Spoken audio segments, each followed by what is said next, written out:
It's been 24 years. It's been 30 years. It's been almost 15 years. It's been 30 years since Harvey Weinstein sexually assaulted me. My name is Jodi Kantor. My name is Megan Toohey. I'm an investigative reporter for the New York Times. You have to imagine that every call you make is being recorded and you're being followed.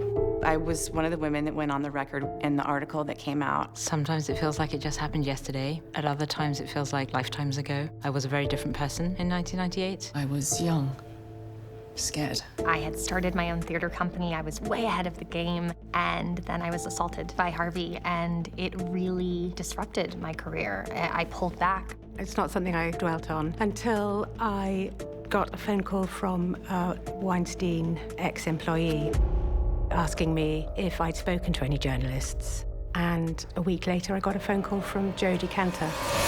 And I was ready to tell her everything. It was like he took my voice that day, just when I was about to start finding it. She'll go down in the history books as the first, and to watch her take back her voice was really inspiring. You can use anything I've said. I'll go on the record. He did this to all these women, and I felt sad for myself that that young girl had taken the blame for it. It was only after I spoke out that I realized that every story is important. When I read that New York Times piece, I had this sinking feeling in my stomach knowing that this horrible thing had happened to so many other people, but I also felt a sense of hope that there were others out there like me. We're all here, Harvey. Who have you talked to? Nothing was as powerful as our brave sources and the truth. And look at the impact.